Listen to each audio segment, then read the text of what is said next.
سلام الله عليكم. بسم الله والصلاة والسلام على سيدنا محمد صلى الله عليه وسلم.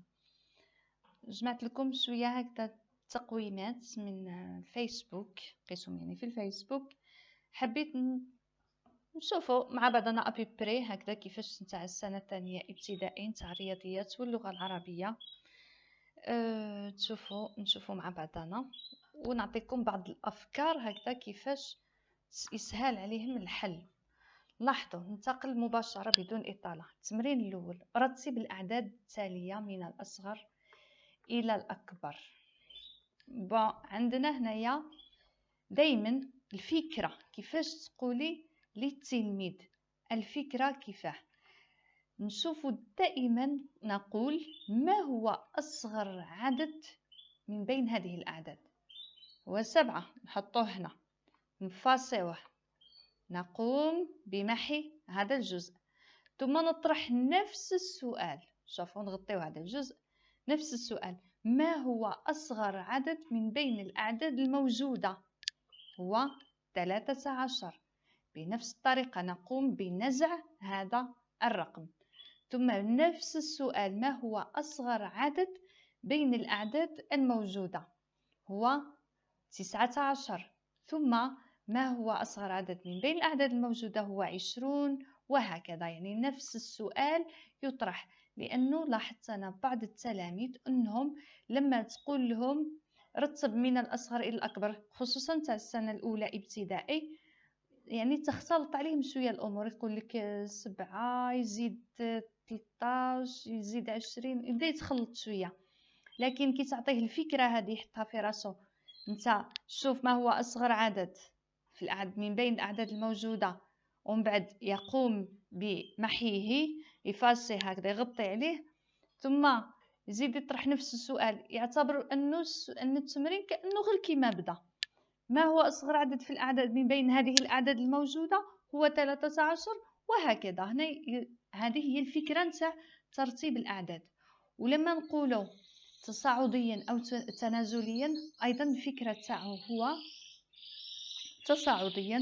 لما نجيو حنا نصعدو في درج، نصعد من الأسفل إلى الأعلى، يعني من الأصغر إلى الأكبر. هذه هي المعنى نتاع تصاعديا. يعني لو يقول لك رتب الأعداد تصاعديا، نرتب من الأصغر إلى الأكبر، لأن نصعد من الدرج من الأصغر إلى الأكبر، الدرجة الأولى الثانية الثالثة حتى نوصل للدرجة الأخيرة. وهكذا، والعكس صحيح. تنازليا، ترتيب الأعداد تنازليا هو من الأكبر إلى الأصغر، يعني العكس. السؤال الثاني: قارن بين الأعداد التالية باستعمال أحد الرمزين. راح نركز لكم أنا على الأفكار كيفاش توصلوا أكثر من نركز على الحل، لأنه الحل تاع هذه التمارين بسيطة يعني جدا جدا. عندنا 69 بالمقارنة مع 41. كيفاش حنا منتخلطوش؟ احنا في التسعينات، يعني كي كنا نقراو العادة، الجيل القديم تاعنا كانوا يديروا لنا 41 مع 69، يعني نبداو منا نقارنوا حنا 41 نقولوا اصغر من 69، لكن الان ولاو يقراو 69 اكبر من 41. هي تبقى نفس الفكره، يعني من با ما يفيقوش بك انت كيفاش قريتيها. كيفاه نروحوا حنا دائما نفتحوا هذا، هاهو هذا الرمز، نفتحوه على الطعم الكبير هكذا. شوفوا هكذا عندنا، قلت لكم أنا في الفيديو السابق أن السمكة تأكل دائما الطعم الكبير. نفتحوا لها فمها، كأن نفتح فمها، نفتحوه هكذا بالشكل هذا، نفتحوه عليه، بالتالي تاكل هذه. عندنا كذا. وكي نجيو نشوفوها بالعربية نلقاوها نفسها، 41 تجي أصغر من 61. ولو نقراوها من الجهة هذه من اليسار إلى اليمين نقراوها 69 أكبر من 41. الرمز يعني ما رايحش يتبدل في كلتا الحالتين، سواء قرأناه بالعربية أو بالفرنسية. يعني هذه الفكرة نتاع التمرين الثاني. التمرين الثالث: أكمل حسب المثال.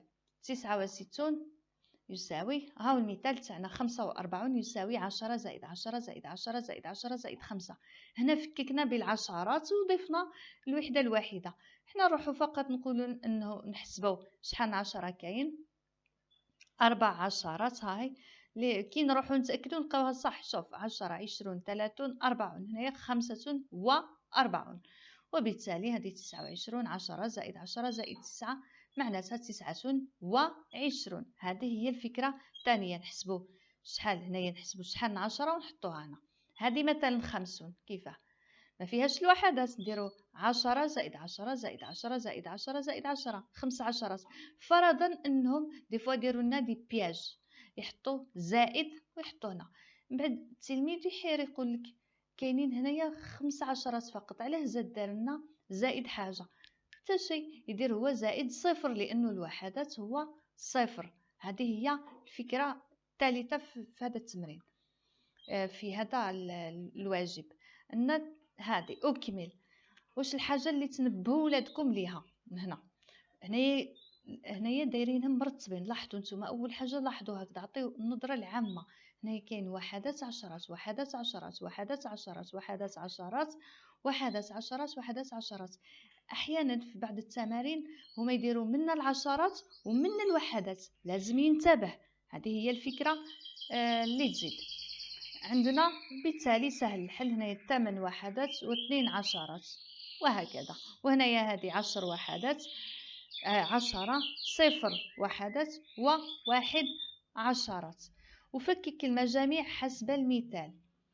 هنايا فككوهم 25 زائد 13 10 زائد 10 زائد 5 زائد 10 زائد 3. هي نفس الفكرة هذه، برك هما جمعوهم مع بعضهم. داروا مثلا 45 زائد 29. هنا شوفوا داروا 25 زائد 13. هو يعتبر انه هذه 25 هذه هاي وحدها، هذه اللي كتشوفوا فيها هنا، ويعتبر انه هذه 13 هي وحدها. والفكرة هي نفس الفكرة تاع هذه التمرين، برك جمعوهم مع بعضهم. عندنا مثلا هنايا هذه 30 زائد 19 يساوي 3 زائد 0 زائد 10 عفوا 30 يساوي 10 زائد 10 زائد 10 زائد 10 زائد 9 وهكذا. ونكملوا الحل. عندنا اكتب العدد الممثل بالارقام. هنا نحسبوا الوحدات ونحسبوا العشرات. نديروا هنايا 36. هاي 6 وحدات و3 عشرات 36 وهكذا. باش نزيد نوريكم بعض التلاميذ ها مصوروا، نديروا لهم كابتور ديكرون باش يكونوا عندكم لي سوجي. عندنا هنايا اكمل الجدول. شوفوا هنايا الفكره تاع التمرين، يعطيكم فقط تكتبوا هنايا الارقام، وهنايا تكتبوا بالحروف. وهنا يفكك الاعداد سهله. هنايا 60 زائد 5. شوفوا المثال 65 يساوي 60 زائد 5. وبالتالي هنايا 86 يساوي 80 زائد 6 وهكذا. راني نعطيكم يعني في الافكار بصفه عامه. هنايا اكمل عدد رقم وحداته 7 ورقم عشراته هو 5. هانتبهوا شوفوا الحاجه اللي قلت لكم قبيل. هنايا شوفوا الترتيب. عدد رقم بداو بالوحدات تاعو 7 والعشرات تاعو 5، بصح هنايا في الثاني بداو بالعشرات. لازم ينتبه التلميذ. هذا الحل 82 وهذا الحل 57. لازم تنبهوه. ايضا الفكره نتاع الاستقاميه، ولوين الازهار الموجوده على استقاميه واحده. ماشي يروح هو يدير لك هادو زوج يقول لك هاي على استقاميه، يدير لك هادو زوج يقول لك هاي على استقاميه. لا، الاستقاميه تكون من 3 فاكثر. من 3 فاكثر. 3 حوايج يجيو مرتبين ورا بعضهم او اكثر، 3 4 5. ماشي يهز لك زوج يقول لك هاهم على استقاميه، لا، خطا. هذه ثاني الفكره لازم تنتبهوا فيها عليها نتاع الاستقاميه. ايضا هنايا الافكار تاع الجمع والطرح نتاع المسائل. حط فوق الشجره 26 عصفورا، طار 4 عصافير. طار. نتوما قولوا له اسكو لما طار زادوا عدد العصافير ام نقصوا من الشجره؟ نقصوا. عندنا لو كان نقولوا حط فوق الشجره 4 عصافير اخرى، هنايا معناتها زادوا. هنايا بالمعنى بالفكره برك يفهم هو انه طار معناتها نقص، يعني 26 ناقص 4. هنايا الحل يكون 26 ناقص 4 ويساوي 22، ويكتب منها 26 ناقص 4 يساوي 22. بقي فوق الشجرة